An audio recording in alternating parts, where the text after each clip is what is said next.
Leadership dependency নিয়ে যদি কোনো কনসার্নিং থাকে, কোনো উদ্বেগ থাকে, সেটা রিডিউস করে।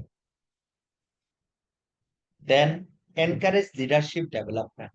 হ্যাঁ, succession planning leadership development encourage করে। আপনি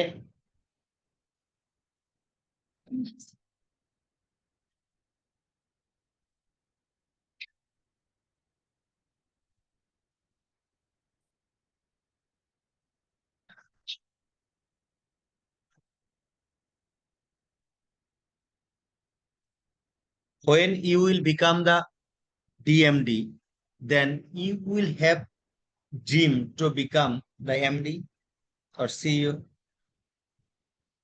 যদি ব্লক করে দেওয়া হয়, যারা ডিএমডি হবে তারা কখনো এমডি হতে পারবে না। ঠিক আছে, তাহলে মোটিভেশন পাবে, লিডারশিপ ডেভেলপমেন্ট হবে। যে ডিএমডি আছে সে একটা মোটিভেশন নিয়ে কাজ করে যে আমি এমডি হবো। Encourage leadership development by grooming the internal talent. Companies foster a culture of growth, motivation, and loyalty among employees, ensuring a pipeline of skilled leaders. হ্যাঁ, এটা কিন্তু আছে অর্গানাইজেশনে, খুব সুন্দর। সাকসেশন প্ল্যানিংটা অনেক ভালো, মানে যেগুলো ভালো অর্গানাইজেশন এগুলো থাকতেই হবে। খুব সুন্দর সাকসেশন প্ল্যান আছে, প্রমোশন পেয়ে সুন্দরভাবে লিডারশিপের দিকে তারা যাচ্ছে। ইভেন তারা এতে মোটিভেটেড হচ্ছে, লিডারশিপ ডেভেলপ হচ্ছে, বিজনেসকে ওন করছে। সাপোর্ট স্ট্র্যাটেজিক গ্রোথ অনেক আছে, মোটামুটি 5-6টা বললেই হয়ে যাবে। Company with a strong second line can pursue new project, তাই না? আপনি যদি সেকেন্ড লাইন ম্যানেজমেন্ট যদি থাকে তাহলে নিউ প্রজেক্টকে অ্যাট্রাক্ট করতে পারবে, স্ট্র্যাটেজিক গ্রোথ পারবে। যত প্রজেক্ট নেবে তত অর্গানাইজেশনাল গ্রোথ পারবে। Align with corporate governance best practice, হ্যাঁ ডেফিনেটলি। তো দেখেন মূল মেইন জিনিসগুলো আমাদের এখানে চলে আসছে, যেগুলো আমাদের অলরেডি সাকসেশন প্ল্যানিং যখন নিয়ে আলোচনা করেছি তার মধ্যে এগুলো ছিল। তারপরেরটা ছিল কি, যে dependency on a one man show is always harmful for the company in all respect. Relying solely on one man for all critical decisions and operations poses significant risks. এটা সব সময় কি আসলে হার্মফুলই হয়, এটা একটা রিস্ক ক্যারি করে। কি কি risk? Single point of failure. First, if the CEO becomes unavailable, the company may struggle with the decision making, leading to delay, financial loss, or even collapse. অনেক সময় দেখে থাকবেন যে সিইও দেশের বাইরে আছে, তার কারণে বেতন আটকে আছে। কেন? এটি কেন হবে? সিইও নাই বলে বেতন কেন আটকে থাকে? ঠিক আছে, সেটা হচ্ছে single point of fail. Lack of diverse perspectives, a single leader may have blind spots or biases, whereas a second line management brings varied insights, improving innovation and risk management. আপনার যখন সেকেন্ড লাইন ম্যানেজমেন্ট থাকবে না, তখন আপনার diversity থাকবে না। আর যখনই second line management থাকবে তখনই ডাইভার্সিটি কি হবে? বাড়বে। যার ফলে আপনার ইনোভেশন বাড়বে। যেখানে ডাইভার্সিটি আছে সেখানে ইনোভেশন আছে, সেখানে রিস্ক মিনিমাইজ হবে, রিস্ক ম্যানেজমেন্ট হবে।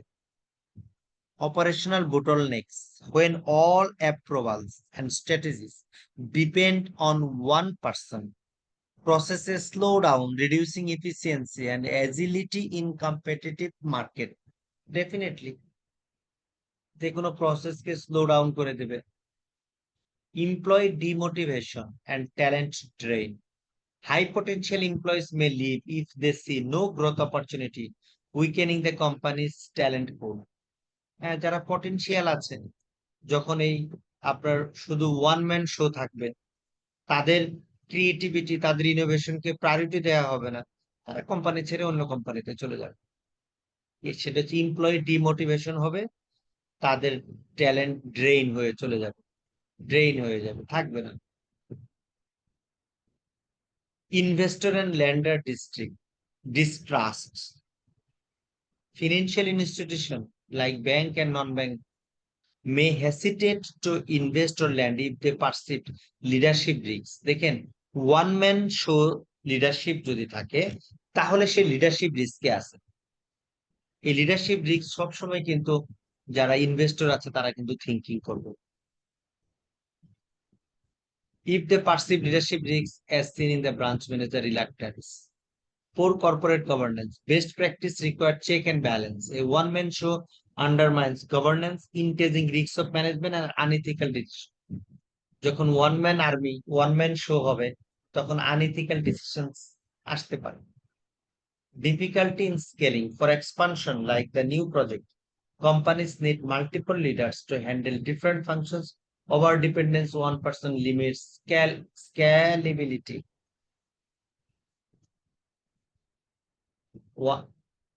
For expansion like the new project, যে প্রজেক্টের কথা বলা হয়েছে, companies need multiple leaders to handle different functions. Our dependence on one person limits scalability. ঠিক আছে, একটা কনক্লুশন দিয়ে দিতে পারেন। চেয়ারম্যানস ডিসমিসাল অফ সাকসেশন প্ল্যানিং। সে বলেছে I am 70 but the CEO is handling everything. Reflects short-term thinking. A strong second line management is essential at both operational and board level. যেটা কিন্তু প্রশ্ন করা হয়েছিল। To ensure resilience, governance and sustainable growth. Companies that fail to prepare for leadership transitions risk instability, financial setbacks and loss of stakeholder trust. Ultimately, both দরকার, operational and board লেভেলে আমাদের second line ম্যানেজমেন্টের দরকার, যেটা রেসিলিয়েন্সকে বাড়াবে, গভর্নেন্সকে ensure করবে, sustainability growth নিয়ে আসবে। এগুলোই তো গভর্নেন্সের, এগুলোই তো উদ্দেশ্য, যেন সাস্টেনেবিলিটি গ্রোথ থাকে, আপনার যেন রেজিলিয়েন্স পাওয়ার থাকে, টিকে থাকার যেন অ্যাবিলিটি থাকে। বলেন, কোনো প্রশ্ন আছে কিনা?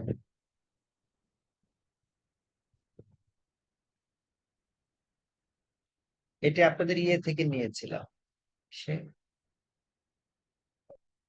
ইয়েতে আছে, আপনাদের ম্যানুয়ালে এটা আছে।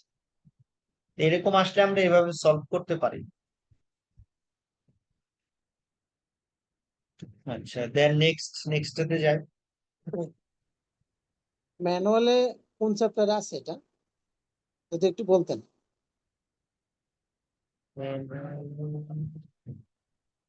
এটা সাকসেশন প্ল্যানিং তো আমাদের মেকানিজমে আছে। Thank you sir.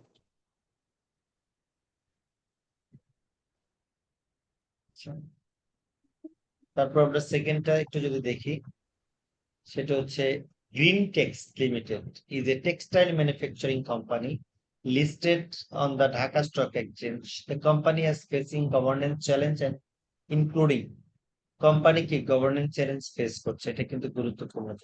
এখানে আমি ডাইরেক্টলি প্রশ্ন দেইনি, বাট সিনারিওটা আপনাদের সাথে আমি শেয়ার করব।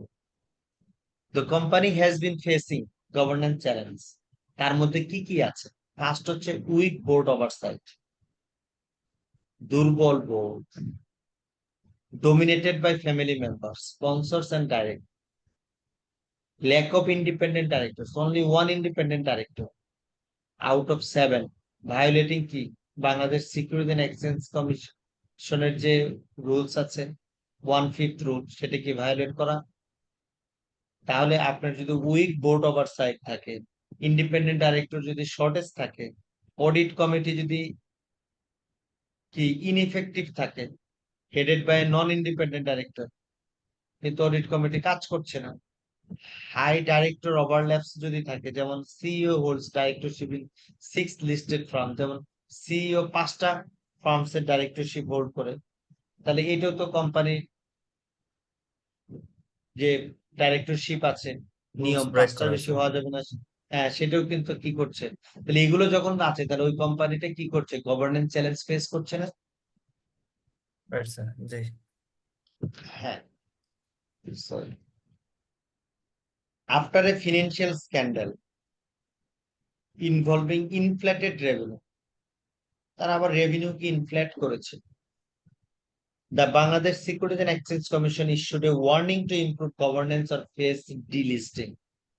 ওরা বলে দিয়েছে যে বিসিক বলছে তোমরা গভর্নেন্স কে ইমপ্রুভ করো, আদারওয়াইজ তোমাদেরকে ডিলিস্টিং করে দেবে, তোমাদেরকে লিস্টেড যে আমরা রেখে দিয়েছি সেখান থেকে ডিলিস্ট করে দেবে। তাহলে আমাদের এখানে আমাদের আইডেন্টিফাই করতে হবে গভর্নেন্স ইস্যু কি, রিস্ক কি, ভায়োলেশন কি, গভর্নেন্স কোড অনুযায়ী 2018, এটা আমাদের আইডেন্টিফাই করতে হবে। আমি ডাইরেক্ট কোশ্চেন দিই নেই, দিতে পারতাম এখানে। তাহলে কি governance issue and sick compliance gaps, যেমন বোর্ড কম্পোজিশন। বোর্ড কম্পোজিশন তো গভর্নেন্স এর এলিমেন্টের মধ্যে আমরা পড়েছি, তাই না? জি স্যার। হ্যাঁ, তার মধ্যে 2018 যে কোডটা যেটা ছিল সেখানে কি বলছে, লিস্ট 2 জন লাগবে, but only one independent director আছে। তাহলে এটা উইক ওভারসাইট, বোর্ডের উইক ওভারসাইট, তার মানে কি হতে পারে, ফ্রড রিস্ক, ফ্রডের রিস্ক আছে। ডাইরেক্টর ওভারল্যাপ, একজন ডাইরেক্টর 6টা ডাইরেক্টরশিপ হোল্ড করে, ম্যাক্সিমাম কয়টা এলাও করা, 5টা। তাহলে কি হতে পারে, কনফ্লিক্ট অফ ইন্টারেস্ট হতে পারে। তাহলে একজন মানুষ 6 জায়গায় দৌড়ালে তার সে ইনএফিশিয়েন্ট হয়ে যেতে পারে। তাহলে এই রিস্কও আছে, ইনএফিসিয়েন্সি রিস্কও আছে। Audit committee chaired by non independent director, অথচ অডিট কমিটি চেয়ার কার দ্বারা হওয়ার কথা ছিল, ইন্ডিপেন্ডেন্ট ডাইরেক্টর। তাহলে যখনই নন ইন্ডিপেন্ডেন্ট ডাইরেক্টর হবে তখন ফুল ফিনান্সিয়াল কন্ট্রোল হতে পারে। এটা একটা রিস্ক হতে পারে যে ফিনান্সিয়াল কন্ট্রোল নাও থাকতে পারে। Independent director tenure, independent director 2 terms হতে পারবে, তাই না? 3 বছর করে 6 বছর, সেখানে একজন আছে 8 বছর বলে দেওয়া আছে। তাহলে সে যদি এতদিন যদি থাকে, তার ইন্ডিপেন্ডেন্স নিয়ে থাকতে পারবে? বলেন। না স্যার। পারবেন। ইন্ডিপেন্ডেন্স তো হারাবে। কিভাবে হারাবে, যে তোমাকে রেখেছি এই কথা বললেই ইন্ডিপেন্ডেন্স হারাবে। বলেছিলাম, এগুলো আলোচনা করেছিলাম ইন্ডিপেন্ডেন্ট ডাইরেক্টর নিয়ে। জি স্যার, এটা তো নিয়ম বহির্ভূত। 8 ইয়ার্স হলেই হ্যাঁ, হ্যাঁ। না, আপনি যাকে 3 বলবেন ইয়ার্স যে 3 এই ইয়ার্স করে। কোম্পানিতে, হ্যাঁ, না না না, আরেকটা বিষয় আছে। যাকে বলবেন যে এই কোম্পানিতে তোমাকে ইন্ডিপেন্ডেন্ট ডাইরেক্টর রেখেছি, শেষ স্যার, এই কথাতেই তো শেষ স্যার। এই কথাতে আপনি ইন্ডিপেন্ডেন্স নষ্ট হয়ে যাবে। আইদার আপনি রিজাইন করে আসতে হবে, বা থাকলে তাদের কথা শুনতে হবে। সাবসিডিয়ারি গভর্নেন্স, কেউ মনে হয় কিছু বলতে যাচ্ছে।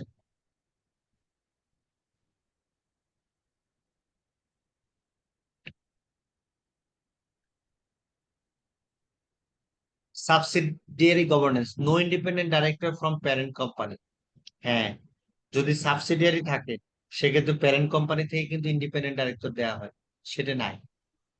তাহলে মিস রিপোর্টিং রিস্ক এটা অ্যারাইজ হতে পারে।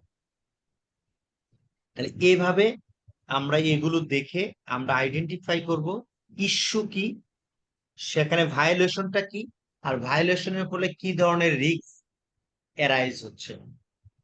এটি আমাদের কেস স্টাডিতে খুব হেল্প করবে, কেস স্টাডি সলভ করবে। শুধু সেটা না, এমনিও আনসার করতে আমাদের অনেক help করবে।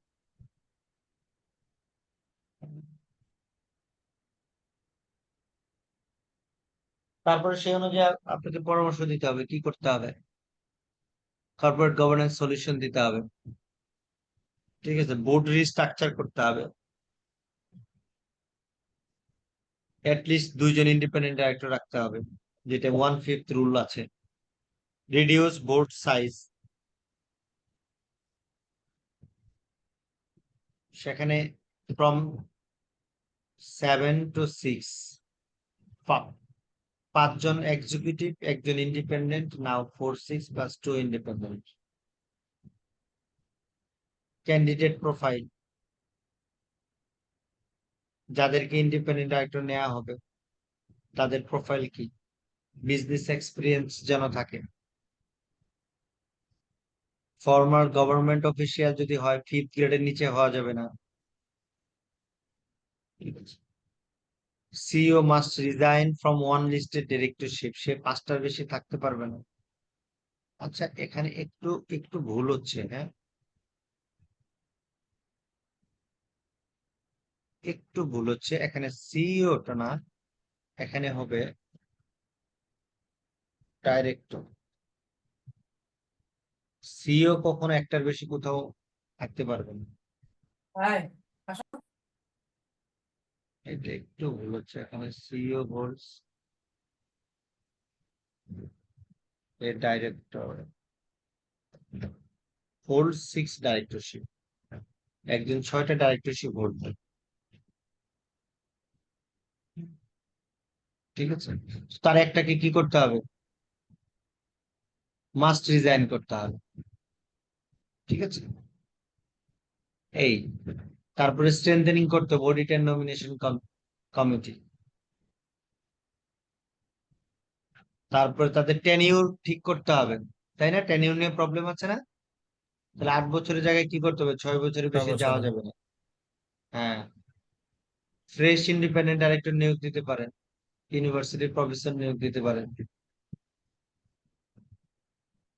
ঠিক আছে, সাবসিডিয়ারি গভর্নেন্স ইস্যুতে বলছে যে প্যারেন্ট কোম্পানি যদি থাকে, ইকো ফ্যাব্রিক্স তার প্যারেন্ট কোম্পানি হচ্ছে গ্রিন টেক্স, তার মানে ইকো ফ্যাব্রিক্স থেকে একটা ডাইরেক্টর দিতে হবে গ্রিন টেক্সটে।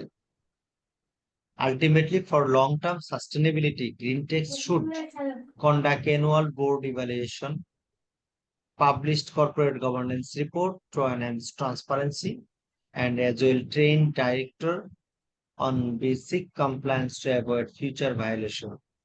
এই যে যে ভায়োলেশন যেগুলো করেছিল, 1/5 রুল ভায়োলেট করেছে, 6 years টেনিউর ভায়োলেট করেছে, এগুলো যেন না হয়। আর কর্পোরেট গভর্নেন্স রিপোর্ট তৈরি করতে হবে, কিসের জন্য? ট্রান্সপারেন্সির জন্য।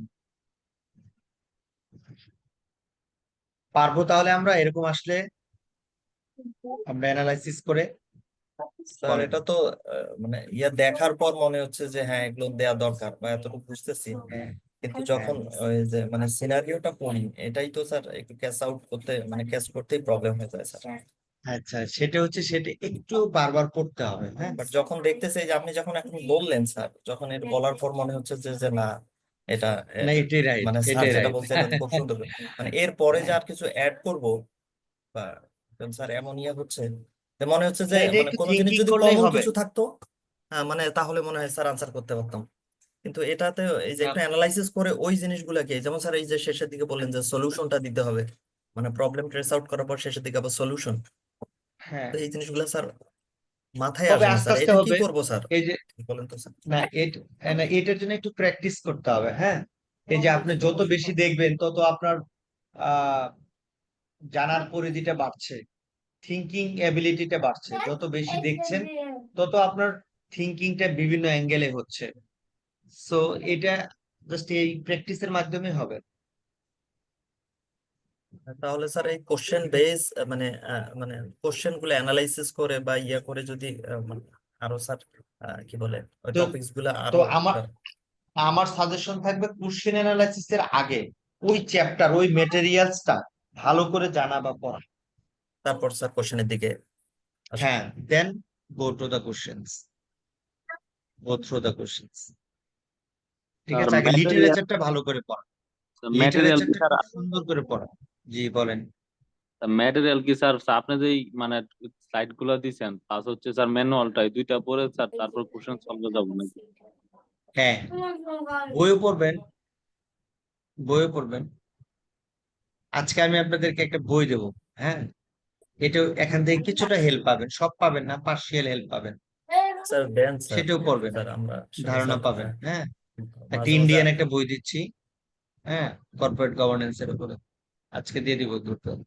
তো সেটা সেখান থেকে দেখবেন।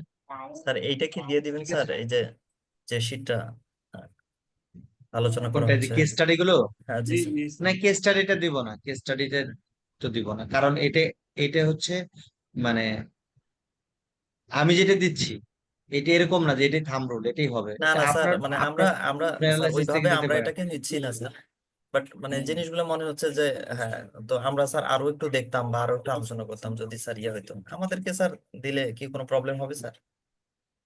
আচ্ছা, দিয়ে দেবেন। স্যার দিয়ে দিন স্যার, দিয়ে শেষ দিলে করি খুব আগে ভালো হবে, আপনাদের। আমরা দেখবো স্যার আর কি, এভাবে দেখে দেখে একটু আসলে মানে কি, আপনার এই কথার সাথে মিলাবো। মানে মানে এই যে এখানে ছোটখাটো ভুলভাল এগুলো খুব একটা কাজ করে, যেমন এই যে এক জায়গায় সিও দিয়ে ফেলছিলাম, এগুলো আসলে প্রশ্ন করতে গেলে অনেক সময় মানে সময় দিতে হয় আসলে। আপনারাও বুঝেন, আমরাও জব করে তার পাশাপাশি এগুলো করি, যার ফলে আসলে সময় পাই না, প্রচন্ড ব্যস্ততার মধ্যে এগুলো করতে হয়। হোক স্যার, সমস্যা নেই স্যার, আমরা আচ্ছা, মানে কখনো কোনো আরেকটা কেস স্টাডি দেখি আজকে, আচ্ছা স্যার, ঠিক আছে। স্যার আরেকটা দেখে স্যার আজকে স্যার শেষ একটা করে দেবো। Question sir. Sure, please. Sir ওই ইলন মাস্ক, তো তার Elon Tesla, mask. SpaceX, Neuralink এই ধরনের কোম্পানি, সে তো সিইও, একসাথে তো অনেকগুলো কোম্পানি।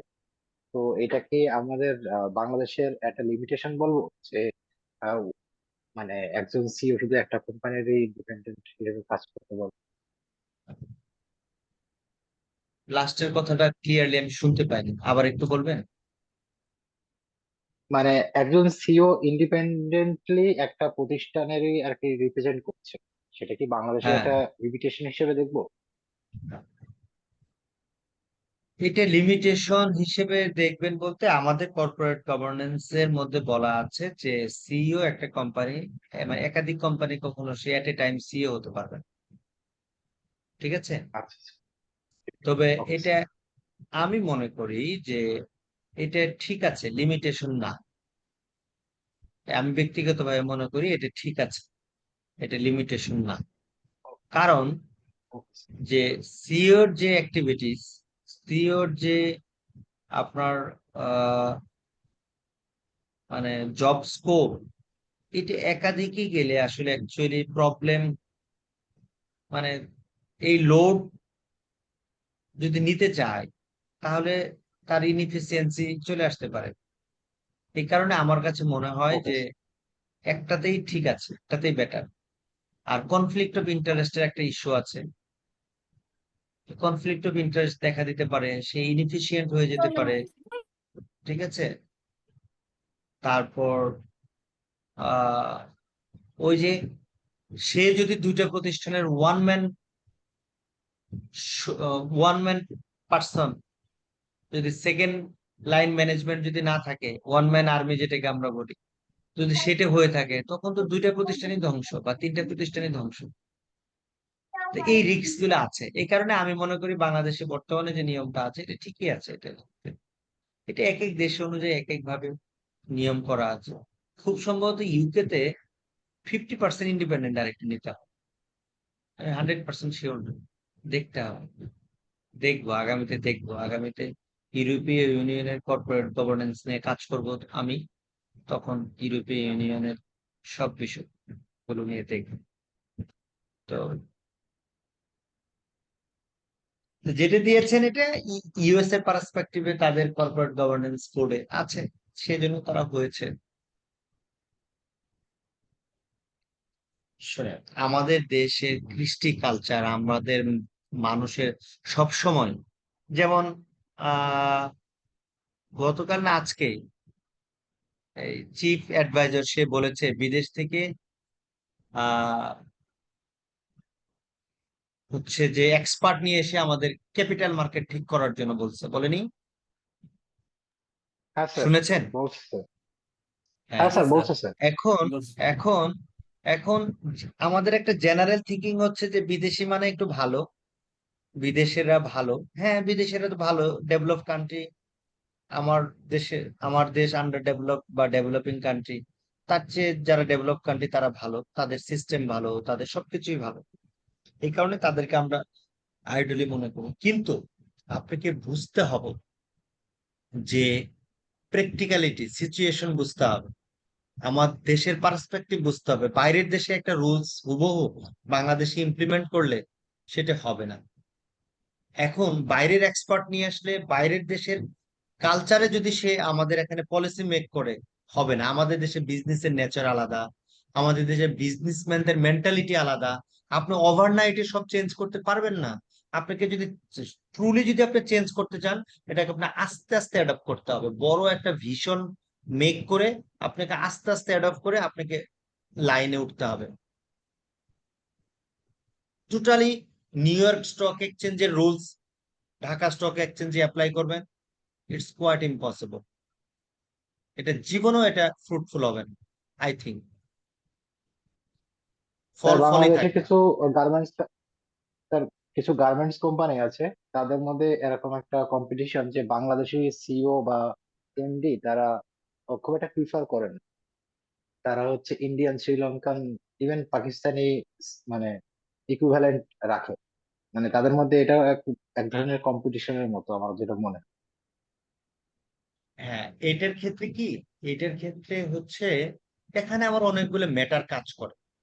ম্যাটার কেমন কাজ করে, যে আপনার প্রতিষ্ঠানে ক্রেডিবিলিটি কিভাবে বাড়াবেন, অ্যাকসেপ্টেন্স কিভাবে বাড়াবেন। কর্পোরেট গভর্নেন্স কিন্তু ওইটাই কাজ করে, যে আপনার হচ্ছে যে অ্যাকসেপ্টেন্স বাড়াবেন। অ্যাকসেপ্টেন্স বাড়ানোর একটা ওয়ে হচ্ছে কি জানেন, ডাইভার্সিটি। ডাইভার্সিটি, ঠিক আছে। তো এখন আপনি যদি ওকে স্যার। এখানে একটা যদি বাইরের সিইও রাখেন, বা বাইরের কোনো দেশের একটা ভালো একটা কি ম্যানেজমেন্ট রাখেন, যেটা বায়ারদের অ্যাকসেপ্টেন্স বাড়াইতে পারে, বায়ারের কনফিডেন্স বাড়াতে পারে, এই কারণে তারা সেটা করতে পারে। Am I clear? ইয়েস আচ্ছা, স্যার, ইউ আর ক্লিয়ার আবার স্যার, উই হ্যাঁ, আন্ডারস্ট্যান্ড। দেশের মধ্যে একটা কম্পিটিশন আছে। হ্যাঁ, ইন্টারনাল একটা কম্পিটিশন, যে মানে লুকিং এর দিক থেকে, যে ওদের একটা বাইরের সিইও আছে, এরা মনে হয় এখন ভালো চলবে, তাহলে আমাদের একটা বাইরের সিইও দরকার, লাইক দ্যাট। এরকমও এক্স্যাক্টলি কিছু স্যার, হয়। Exactly sir. হ্যাঁ, আর আমরা প্রচুর, আমরা হচ্ছে কি আমাদের মাঝে প্রচুর একটা নেপোটিজম কাজ করে। আমি সিইও হলে আমার রিলেটিভস, আমার নিয়ার অ্যান্ড ডেয়ার যারা আছে তাদেরকে মানে কিভাবে তাদেরকে এনগেজ করা যায়, এগুলো প্রচুর কাজ করে। আমরা পলিসিকে ভুলে যাই, পলিসির মতো আমরা চলতে দেই না, যেমন আইন আইনের গতিতে চলবে যেটা বলে, তো সেটা আমরা চলতে দেই না। তো যার কারণেই ওই জিনিসগুলো তখন ওই প্রশ্নটা চলে আসে। তো এই ডাইভার্সিটি একটা ফ্যাক্টর আপনার প্রতিষ্ঠানের অ্যাকসেপ্টেন্স বাড়ানোর জন্য, ঠিক আছে। তো দেখতে পাচ্ছে যে তারা গার্মেন্টস এ কাজ করে আসছে, বায়ারদের সাথে খুব গুড রিলেশন। একটা শ্রীলঙ্কাতেও গার্মেন্টস আছে, ইন্ডিয়াতেও প্রচুর গার্মেন্টস আছে। এখন এরকম একটা ইন্ডিয়ান রেপুটেড গার্মেন্টস এর একটা সিইও নিয়ে আসলেন আপনি, আপনার সেই সিইওর সাথে ইউরোপের বায়ারদের বা আমেরিকান বায়ারদের একটা খুব পার্সোনাল রিলেশন আছে। সে যেদিকে যাবে তারা সেদিক থেকে প্রোডাক্ট পারচেজ করবে, তারপরে তাকে টাকা বেশি দিয়ে নিয়ে আসতে পারেন। এটাও একটা পলিসি হতে পারে। হুম। Great sir, great idea sir. আর আর বলেন স্যার। আমাদের আমাদের মাঝে একটু প্রফেশনালিজমের একটু অভাব আছে, এটা আরেকটা বড় প্রবলেম। যেটা বাইরের কান্ট্রি থেকে যখন এমপ্লয়ি নিয়ে আসে, যেটা ওদের মাঝে 100% প্রফেশনালিজম আছে, ঠিক আছে। আর ইন্টিগ্রিটি তো কোনো কথাই নাই, ইন্টিগ্রিটিও তাদের মাঝে অনেক ভালো। এটা আমাদের মাঝে, এই ল্যাকিংটা আমাদের মাঝে আছে, ইন্টিগ্রিটি ল্যাকিংটা আছে।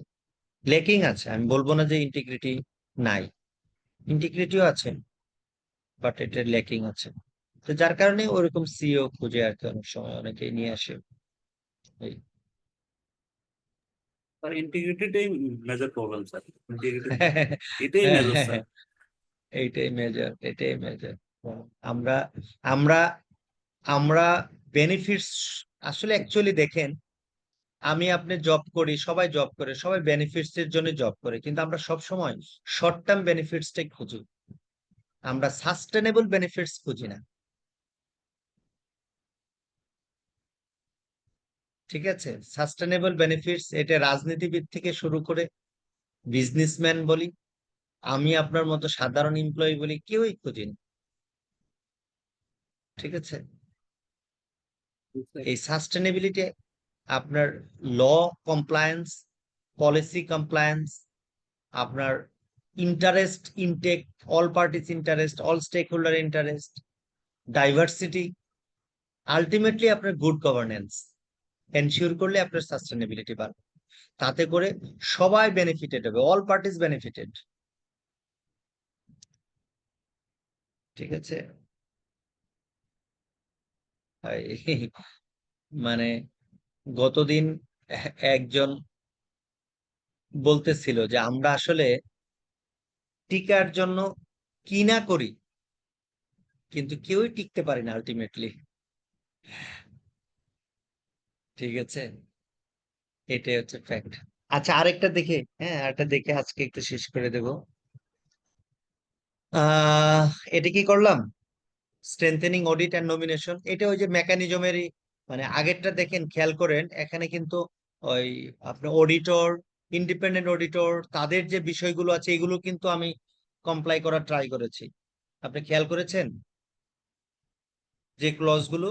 স্যার হ্যাঁ হ্যাঁ, এই কেজে আমরা যেটা দেখব সেগুলো না, এই কেজে আমরা অডিট কমিটি আর নমিনেশন কমিটি, এই দুইটা জিনিসকে ফোকাস করে এই কেস স্টাডিতে রাখা হয়েছে, আমরা সেটা দেখব।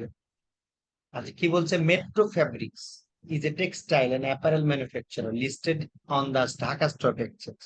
The company has recently faced financial irregularity. Financial irregularity, দেখেন ফিনান্সিয়াল রেগুলারিটি এটা কে দেখবে আমাকে বলেন তো? এটা দেখার দায়িত্ব কার? ফিনান্সিয়াল রেগুলারিটি দেখার দায়িত্ব কার? অডিট বলেন। Committee, audit committee. সিএফও না স্যার? বলেন বলেন, সবাই স্যার, বলেন। CFO sir.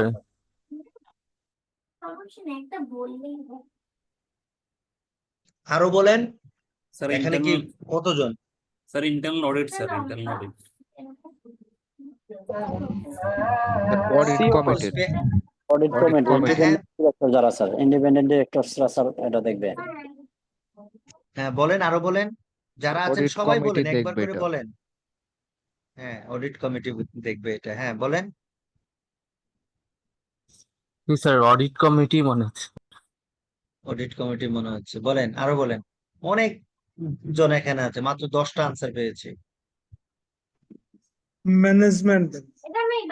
ম্যানেজমেন্ট, ম্যানেজমেন্ট দেখবে। এই যে যে একটা বললেন ম্যানেজমেন্ট, হ্যাঁ আচ্ছা যাই হোক, এগুলো শোনার জন্য আমি বলছি। বলেন আরো বলেন। Internal audit sir. Audit, audit committee then earning.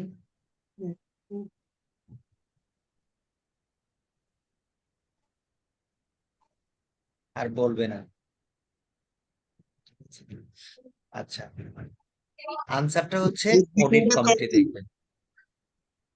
হ্যাঁ, এক্সিকিউটিভ কমিটি। CFO না, অডিট কমিটি দেখবে।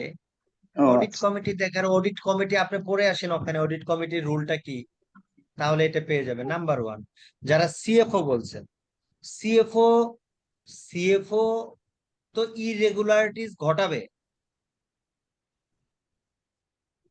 সেটা সেটা ধরবে কে? অডিট কমিটি ধরবে। কিন্তু স্যার ঠিক আছে, এখানে ব্যাপারটা তাহলে এমন সিএফও তো, হলো না যে হ্যাঁ সিএফওর হ্যাঁ, ব্যাপার সিএফও থেকে তো সে কাজ করবে, সিএফও তো সে কাজ করবে, সে ফাইন্যান্সিয়াল স্টেটমেন্ট তৈরি করবে, সে কাজ করবে, সে সিএফও। এখন সেখানে ইরেগুলারিটি আছে কিনা সেটা সে কি টেক কেয়ার করবে, সেটা অডিট কমিটি করবে। না, সেটা তো স্যার একটা পোস্ট অ্যাকশন বলা যেতে পারে, কিন্তু সিএফও যে ভুলই করবে সব সময়, সে ইরেগুলারিটি করবে সেটা অডিট কমিটি ধরবে, ব্যাপারটা তো এরকম ভাবে মেনে নেওয়া যায় না, তাই না? মানে সিএফও তার এখানে তার ডিপার্টমেন্টে তার সাবঅর্ডিনেটরা যদি কোনো ইরেগুলারিটিস করে, সেটা কি তার দায় বর্তায় না যে সেই জিনিসটা সে খুঁজে বের করলো তার ডিপার্টমেন্ট থেকে, তার জায়গা থেকে? মানে এখানে এখানে এখানে প্রশ্নটা হয়েছে কি, the company has recently faced financial irregularities, এইটার উপর প্রেক্ষিত করে আমি প্রশ্নটা করেছি। যে আসসালামু আলাইকুম। আর ইসলাম, এটা যেহেতু ফেস করছে, ইরেগুলারিটি ফেস করছে কোম্পানি, হ্যাঁ হ্যাঁ, আমরা যারা অপারেশনে থাকি, সে সিএফও বলেন আর সিএফও এর আন্ডারে অন্যান্য যত ডিভিশন আছে, প্র্যাকটিক্যালি আমাদের দেখা যায় কিছু না কিছু কাজের ইরেগুলারিটি থেকেই যায়। আর এইগুলো ফাইন্ড আউট করার দায়িত্ব হচ্ছে অডিট কমিটির, এবং সেই অনুযায়ী তার কারেক্টিভ অ্যাকশন বা মেজার্স নেওয়ার দায়িত্ব পরবর্তীতে এগুলো পলিসিগুলো ইয়ে করবে আর কি, ইনশিওর করবে। তারা তারা কিছু ঠিক করে দেবে, তারপর জি, তারা কিছু মানে পরামর্শ সাজেশন দিবে, দেবে। ইভেন সাজেশন দেবে। ইভেন ইভেন এইটার একটা অবজারভেশন বোর্ডে প্লেস করবে, হুম, বোর্ড মিটিং এ। ঠিক আছে, তো এখন হ্যাঁ, সিএফও তো আর ইরেগুলারিটি করার জন্য বসে নাই, কিন্তু এখানে যে আমরা কেসটা করছি যে এখানে অলরেডি কোম্পানি ফেস করছে ফিনান্সিয়াল ইরেগুলারিটি, তাহলে তখন আমি প্রশ্নটা করেছি যে এই ইরেগুলারিটি দেখার দায়িত্ব কার, তার প্রেক্ষিতে। ঠিক আছে, আচ্ছা, ইনক্লুডিং স্যার কি কি আছে বাংলাদেশে তো ইরেগুলারিটির মধ্যে হচ্ছে বলেন। স্যার স্টক এক্সচেঞ্জ তো অনেক সময় এরকম ফিনান্সিয়াল ইরেগুলারিটিস ধরতে পারে, ধরে হচ্ছে তারা বলে যে এই শেয়ারের প্রাইস এরকম বাড়ছে, এরকম অনেক কিছু তো বলে, কমেন্ট কমেন্ট দেয়। হ্যাঁ, দিতে পারে, কিন্তু সেটা তো হচ্ছে যে আপনার রেগুলারিটি অথরিটি যা খুশি তা করতে পারে, সেটা তো আলাদা ইস্যু।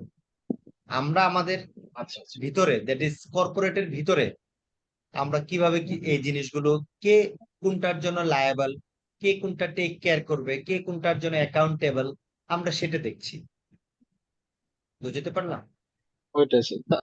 তাহলে স্যার ইন্টারনাল অডিট আর হচ্ছে এক্সটার্নাল অডিট এটা হ্যাঁ, ফাইন্ড হ্যাঁ, আউট করবে। হ্যাঁ, ঠিক। হ্যাঁ, হ্যাঁ। আচ্ছা, দেখেন কি কি ইরেগুলারিটি ছিল।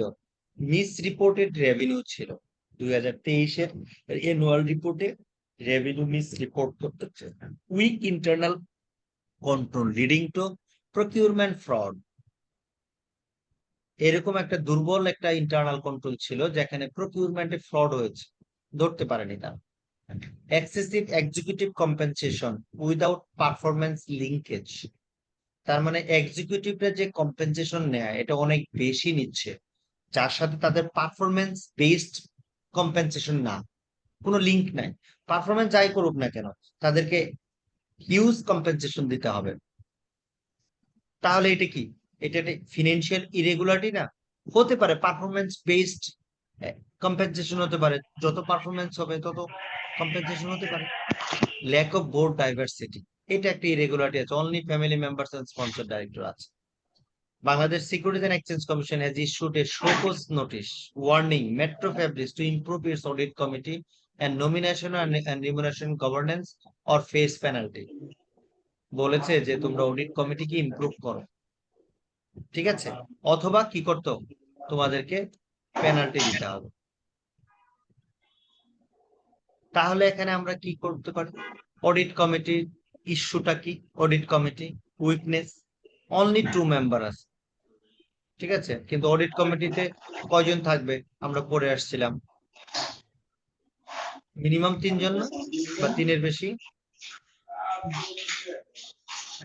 হ্যাঁ, অডিট কমিটির চেয়ারম্যান হবে ইন্ডিপেন্ডেন্ট ডাইরেক্টর, বাট এখানে আছে কি ডিপেন্ডেন্ট ডাইরেক্টর, তাহলে এটা ভায়োলেশন হয়েছে, যার ফলে কি রিস্ক হতে পারে। একটু মিউট করে রাখি। অনেক নয়েজ আসছে। যার ফলে আমার ফিনান্সিয়াল রিপোর্টিং এ কি হয়েছে, ফ্রড হয়েছে,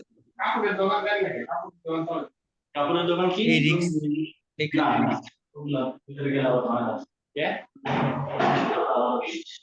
শামীম মোস্তফা, প্লিজ আপনি একটু মিউট করে রাখবেন। তারপর হচ্ছে poor proper NRC, no formal NRC exist, CEO decides own salary. দেখে নমিনেশন এন্ড রিমুনারেশন কমিটি তারা কম্পেনসেশন সিলেক্ট করবে, ঠিক আছে, সিও নিজেই করেছে, এটা কি ভায়োলেশন করেছে না? এনআরসি যদি না থাকে তখন কি করবে? তখন সিও নিজেই করতে পারেন, ফর্মাল কোনো এনআরসি নাই। তখন কি হয়েছে, কি রিস্ক হয়েছে? Unfair payment, weak succession planning, external auditor conflict, same auditor for, হ্যাঁ এটাও বলা আছে।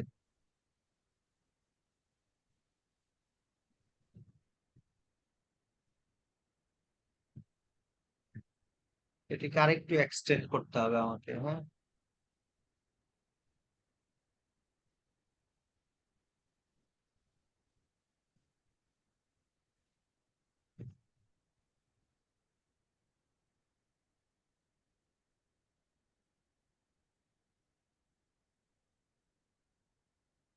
হ্যালো। হ্যাঁ। জি শুনছি।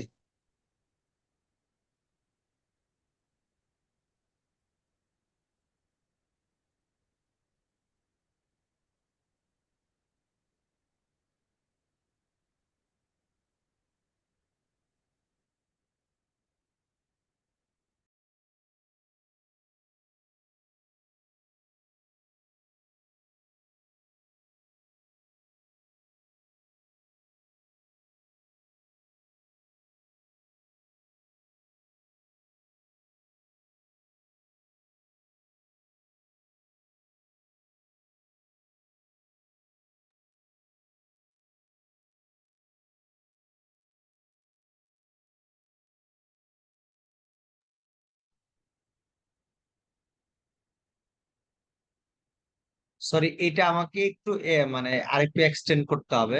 মনে হয় করেছিলাম, এখানে একটু ডিলিট ডিলিট হয়ে গেছে, ঠিক আছে, বা করতে যে হয়ে গেছে এখানে। Dissolution external auditor conflict, same auditor 10+ years যদি থাকে, সেখানেও কিন্তু দেখেন একজন অডিটর যদি বছরের পর বছর থাকে, তখনও তার ইন্ডিপেন্ডেন্স হারিয়ে ফেলেন। এই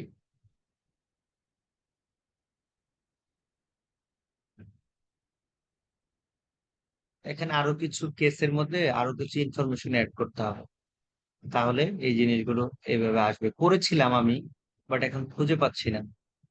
যেমন এই যে এই ইস্যুটা যাচ্ছে, whistle blower compliance ignore, no investigation into fraud allegation, reputation damage, excessive director tenure, এগুলো সব দিয়েছিলাম। এটা আমি পরে আবার ঠিক করে নেক্সট ক্লাসে একটু আলোচনা করবো, বাট মূল থিমটা আমি বুঝাতে পারছি কিনা, যে আসলে এই সিচুয়েশন থাকলে আমরা কিভাবে জিনিসগুলোকে থিঙ্কিং করবো। জি স্যার। বলেন। হ্যাঁ, তাহলে হবে। আমি ওইটাই জাস্ট, এগুলো তো স্যাম্পল, এগুলো তো আসলে ওরকম কিছু না, জাস্ট আপনাদেরকে একটু ধারণা দেওয়ার জন্য। ঠিক আছে। স্যার এই পিডিএফটা শেয়ার করলে আমাদের ধারণাটা পেতে ভালো হতো, সুবিধা হতো আর কি আমাদের এক্সাম সরি, টাইমে। কোনটা? হ্যাঁ, এই কেস স্টাডি পিডিএফটা আমাদের কাছে শেয়ার করলে আমরা হ্যাঁ, আইডিয়া দিব জেনারেট দিব করতে দিব। পারতাম। যেমন যেমন এটা একটু ইনকমপ্লিট আছে, আমি আবার এটা জি ইনকমপ্লিট স্যার, এটা করব। কমপ্লিট হ্যাঁ, করে স্যার সরি, কমপ্লিট আমাদেরকে করব, একটু দিয়েন কমপ্লিট স্যার। করে আমি দিব। হ্যাঁ, আর জি sir, thank continue you. Add করছি তো কন্টিনিউ। আর এই আরো আছে কেস স্টাডি, আরো রেখেছি। এই যে রিস্ক ম্যানেজমেন্ট থেকে একটা কেস স্টাডি রেখেছি, মানে সব চ্যাপ্টারে সব জায়গাগুলো থেকে একটু করে রাখার চেষ্টা করছি। তারপর কিছু স্টাডি আছে আপনাদের কর্পোরেট, মানে এই এই কোর্সটা কিন্তু আগে কর্পোরেট ল হিসেবেও ছিল। তো কর্পোরেট ল এর সাথে কিছু মিল রেখে সেখানে কিছু স্টাডি আছে, যেটা দেখলাম একবার পরীক্ষায় আসছে একটা। তো সেই ধরনের কিছু রাখার চেষ্টা করেছি। পরীক্ষা আসছিল কোনটা একবার দেখি। খুব সম্ভবত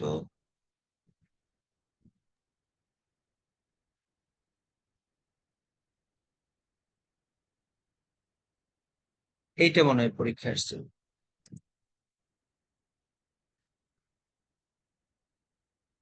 দেখেন, তো এইটা কিন্তু আমরা একটু পড়েছিলাম। দেখেন ফার্স্ট অডিটর কিভাবে নিয়োগ হয়, কি অবস্থা, এগুলো এগুলো নেক্সট ক্লাসে আগামী দিন একটু আলোচনা করি। আজকে এ পর্যন্ত থাকুন। ঠিক আছে স্যার। জি স্যার, জি জি স্যার। স্যার। স্যার আপনি ঠিক স্যার আছে ওই যে স্যার, ঠিক আছে। শীটটা স্যার একটু পরে দেন, তারা ওরা দরকার নাই স্যার, একটু কারেকশন করে স্যার আপনি আপনার মতো করে স্যার রেডি হ্যাঁ, করে হ্যাঁ, দেন স্যার, দিন শেয়ার করেন স্যার, সমস্যা নাই স্যার। ঠিক আছে, দিব দিব দিব, এর সমস্যা মধ্যে নাই। স্যার আমরা একটু পড়াশোনা করি। হ্যাঁ, হ্যাঁ, মানে সবচেয়ে ভালো হয় আপনারা একটু পড়াশোনা করলে। জি, জি ঠিক স্যার, জি আছে, স্যার। এটা এটা আমরা স্যার সবচেয়ে ভালো এগুলো হয়। শিখতে কিন্তু স্যার হ্যাঁ, এখন স্যার একটু স্যার পড়াশোনা করি, প্লাস মেনুন গুলো পাইছি। ঠিক আছে। হ্যাঁ, স্যার হ্যাঁ। আপনার এই আর কোশ্চেনের মাধ্যমে স্যার মানে আমরা একটু ওয়েটাও বুঝতে পারতেছি যে আসলে হ্যাঁ, মানে থিঙ্কিংটা আর এই জায়গায় তারপর ওই যে বাড়াইতে হবে এটা। মাল্টিপল চয়েস, ট্রু ফলস, ওগুলো কিন্তু একটা ক্লাসে আমি দেখিয়েছিলাম, ওগুলো কিন্তু আর এখন দেখাচ্ছি না। সেরকম কোশ্চেন কিন্তু হবে।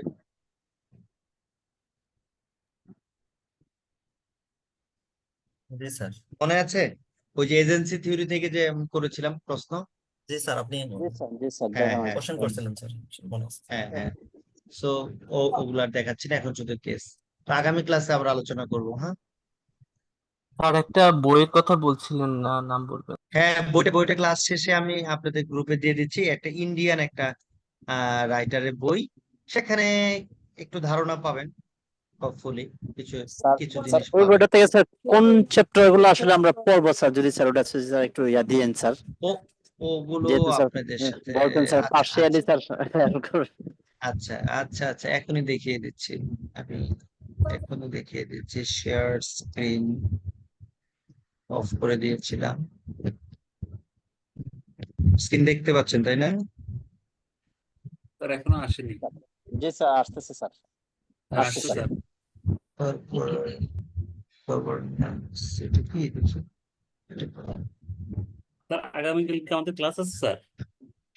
হ্যাঁ, ক্লাস আছে আপনাদের 9টা থেকে। না না স্যার, আগামীকাল। হ্যাঁ, হ্যাঁ, হ্যাঁ, আগামীকাল হবে, আগামীকালও ক্লাস হবে। Okay sir, thank you. এই যে দেখেন, কন্টেন্টে চলে যাবেন বইটার। হ্যাঁ, বইটার কন্টেন্টে চলে যাবেন। Corporate governance and overview and historical, দেখেন এগুলো ওভারভিউ অ্যান্ড হিস্টোরি নিয়ে আলোচনা করেছে, যেগুলো আমার লেকচারের সাথে মোস্টলি মিল আছে। তো দুই চারটা জিনিস যদি না থাকে, যেমন principles of corporate governance, need for corporate governance, এগুলো আমরা পড়েছি না? Benefits, theory of internal control, corporate governance, competition, এগুলো আমরা পড়েছি কিন্তু। জি স্যার। এই যে রুল অফ এজেন্সি থিওরি দেখেন, জি স্যার এগুলো সব ডিটেলস পড়া হয়েছে স্যার। হ্যাঁ, significance of good governance, stake holder, their effect in business, এগুলো জাস্ট আপনি আবার এই জায়গা থেকে একটা নতুন ভাবে একটু নতুন আঙ্গিকে দেখবেন, আপনার থিঙ্কিং বাড়বে। Current scenario obligation to investor, এখন এখানে যেটা আছে সেটা সম্পূর্ণ ইন্ডিয়ান পার্সপেক্টিভে আছে। তো এই জায়গাটাতে সব আমাদের সাথে মিলবে না, বাট এই যে 2.2 obligation to investor, customer, employee, supplier, governor and society principles, এই জিনিসগুলো একটু পড়বেন যেগুলো আমাদের সাথে মিলবে। Landmark in Indian corporate history, এটা তো আমাদের লাভ নাই, এটা তো পরে কোনো লাভ নাই, ঠিক আছে। তারপরে agent and institution, share holder rights, দেখেন ইন্ডিয়ান কোম্পানি অ্যাক্ট 2013 অনুযায়ী শেয়ার হোল্ডার রাইটস আছে। তো বাংলাদেশের সাথে এগুলো মোস্টলি মিল, বাংলাদেশের company act, Indian company act প্রায় সেম। জি স্যার অনেকটা স্যার সুতরাং মিল এই আছে স্যার। জিনিস, হ্যাঁ, সো এগুলো আপনি দেখতে পারেন। শেয়ার হোল্ডার রাইট কি, শেয়ার হোল্ডার রাইট নিয়ে কিন্তু আমার লেকচারও কিন্তু আছে। জি জি তারপরে স্যার কমন শেয়ার স্যার ওই হোল্ডারদের যে কি স্যার রাইটস, কি শেয়ার প্রিভিলেজ, বলেন। স্যার একটা কোম্পানি ওই যে শেয়ার হোল্ডার সেন্ট্রিক আর মানে ওখান থেকে হ্যাঁ হচ্ছে স্টেক হোল্ডার সেন্ট্রিক হচ্ছে যে 2.2, ওইটা ভালো করে পড়লে আমার মনে হয় ওখান থেকে আমরা হ্যাঁ, একটা এই যে 2.2, কোশ্চেন হ্যাঁ করতে হ্যাঁ, সেটাই সেটাই মানে এরকম আর কি। তো এইভাবে একটু সাস্টেনেবিলিটি। মিলাবেন। হ্যাঁ, আমি মেটেরিয়াল দিচ্ছি, আপনারা এগুলো একটু জাস্ট মিলিয়ে রিকনসাইল করে করে পড়বেন, তাহলে হবে। দেখেন এখানে কি আছে, ইন্ডিয়ান সিনারিও, পাবলিক পলিসি, এটা আমাদের একদমই লাগবে না। হ্যাঁ, এটা আমাদের লাগবে না, তবে দেখবেন, একটু দেখবেন ইন্ডিয়ান কর্পোরেট গভর্নেন্স ফ্রেমওয়ার্কটা একটু দেখবেন, ওদের কর্পোরেট গভর্নেন্স ফ্রেমওয়ার্কটা কেমন, দেখা দরকার আছে, তাই না? এটা একটু দেখবেন। জি স্যার। তারপরে যে সিএসআর আছে, সিএসআর আছে, যেমন এখানে কিন্তু আমাদের মেকানিজমের পার্টটা নাই, কারণ মেকানিজমের পার্ট টোটালি হবে কিভাবে হবে, আমাদের দেশের এক্সিস্টিং কর্পোরেট গভর্নেন্স অনুযায়ী আপনি কর্পোরেট গভর্নেন্স মেকানিজম তৈরি করতে হবে, ঠিক আছে। তো এই তো, আর তো কিছু নাই, এই বই ছোট্ট বই, আর নাই, এই যে 5টা চ্যাপ্টার এইভাবে, তাহলে যেগুলো আমাদের সিলেবাসের সাথে মিল আছে এগুলো পড়বো, আমি দিয়ে দিচ্ছি, ওকে। ঠিক আছে স্যার, আর ঠিক আছে এইটা তো ছোট্ট কিন্তু আমাদেরটা তো অনেক বড় স্যার। আমাদের ইটা আপনার কি ম্যানুয়ালটা মানে অনেক বড় করেছে একদম, এত বড় করে স্যার অনেক স্টুডেন্টদেরকে। বড় 500 হ্যাঁ, প্লাস এগুলো ঠিক 500 না, 700 সিএ তে কিন্তু এত বড় বড় না, বুঝতে পারছেন, একদম স্পেসিফিক। সব সময় বলা হচ্ছে যে আরো স্পেসিফিক হোক, হচ্ছে, সামনে আগাচ্ছে, এত বড় এত এরকম কিছু হবে না, এত বিশাল বিশাল। যখন বিশাল হয়ে যায় তখন আপনার মেইন থিম থেকে আপনি বের হয়ে যান। কর্পোরেট গভর্নেন্স এর একটা মেইন থিম আছে, মেইন থিম থেকে কখনো বের হওয়া যাবে না। আপনি পড়তে পড়তে একটা পর্যায়ে আপনি মেইন থিম থেকে আপনি অন্যদিকে চলে যাচ্ছেন, তখন কর্পোরেট গভর্নেন্স এর যে সিলসিলাটা সেটাই থাকছে না। তো ঠিক আছে, আজকে রেখে দেই। ঠিক ঠিক আছে আছে স্যার। Okay sir. ওকে, আসসালামু আলাইকুম। ওকে, সবাই ভালো থাকবেন, কালকে আবার ওকে দেখা স্যার। হবে। আসসালামু ওকে আলাইকুম রহমতুল্লাহ। ওয়ালাইকুম আসসালাম।